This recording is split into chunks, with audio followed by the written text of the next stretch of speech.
Qui se trouve à côté de vous et qui va nous parler du regard que les étrangers portent sur nous aujourd'hui. Ils ne doivent pas être déçus de ce qui se passe en ce moment même.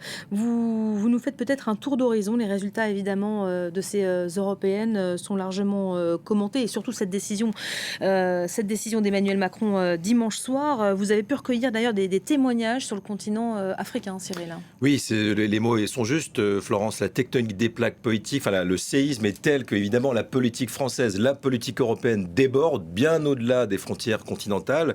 Et effectivement, on a pu recueillir ce matin, sous condition d'anonymat, parce que les sujets, c'est un peu sensible dans certains pays d'Afrique, notamment donc en Afrique subsaharienne, francophone, où les liens, on le sait, sont très anciens, notamment avec la France. Et effectivement, on voit avec appréhension, notamment à l'aune des échanges qui continuent d'y avoir. Il y a une très importante diaspora, beaucoup de gens qui vont et viennent de part et d'autre du continent. Donc je vous propose d'écouter le premier témoignage. Il s'agit de Ousmane, c'est un jeune entrepreneur de Niamey au Niger qui anonymement a commenté à chaud ce qu'il voit un peu dépité, un peu après, avec beaucoup d'appréhension en fait, avec la politique qui se passe, ce qui se joue en ce moment, qu'on commente abondamment en France. Je vous propose de l'écouter. C'est Ousmane, il est nigérien.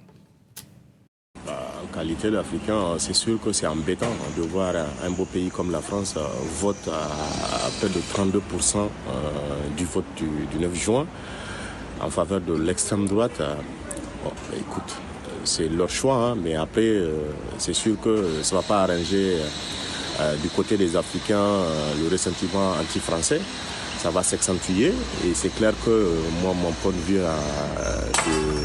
d'Africain subsaharien, c'est sûr que je vois ça de mauvais œil. C'est clair qu'ils ne sont pas les bienvenus dans un pays où déjà on a tendance à dire qu'on est anti-français. Et ça ne se fait que dire que voilà, vous n'êtes pas bien aimé là-bas. C'est en tout cas pénible pour les gens qui pensent venir visiter tel beau pays, la France, qu'on se voit dans une situation de RN. Voilà. Et là, Elisabeth, je vous propose, pour rebondir presque en temps réel aux propos d'Éric Ciotti, on sait que la France insoumise a fait un très gros score en Afrique du Nord, sur fond certainement d'influence de la guerre à Gaza. Je vous propose d'écouter Ahmed, qui est à Sfax en Tunisie, sous couvert d'anonymat aussi. Les conditions sont difficiles dans le pays pour lui certainement, pour parler librement. Il livre, évidemment, ses prédictions sur l'avenir des relations entre cette partie du monde et la France. Je vous propose de l'écouter. On l'a enregistré ce matin. La victoire de l'extrême droite en France va avoir des conséquences néfastes sur la France et sur l'Europe. La progression des partis extrémistes va compliquer la situation en France et en Tunisie, mais aussi dans tout le Maghreb. Parce que les extrémistes prennent des mesures en se référant à leur religion.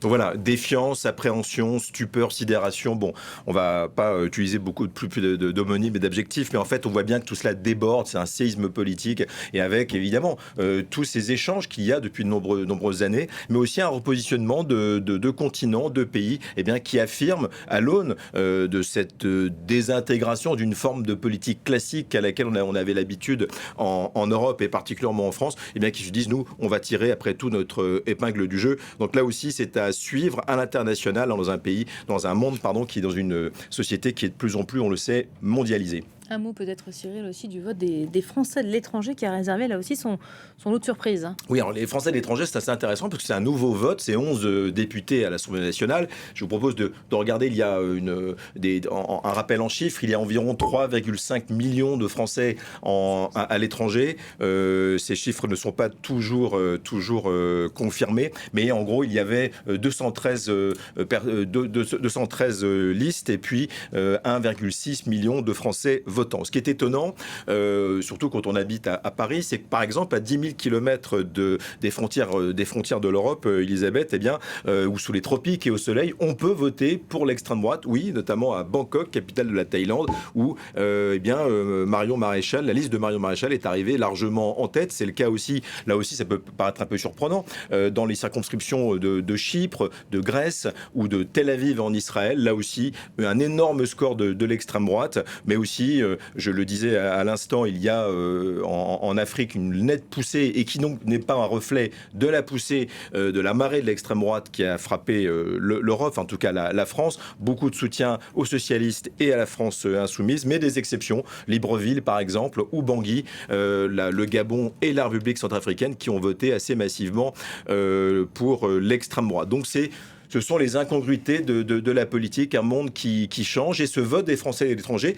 qui n'est pas si marginal que ça et qui reflète quand même un fond de pensée qu'on peut retrouver sur le plan national. Et à Moscou, c'était que des partis d'extrême droite. Voilà, qui arrivait en tête, je crois. Effectivement, merci Florence j'avais totalement oublié cette information importante. Moscou aussi, assez extraordinairement, les souverainistes qui ont fait un gros score, donc on arrive à des incongruités, des trucs assez bizarres. Asselineau, Philippot, Marion Maréchal et Marine Le Pen et Jordan Bardella. Merci Florence. Voilà, merci pour ce dynamisme, Club des chroniqueurs, le club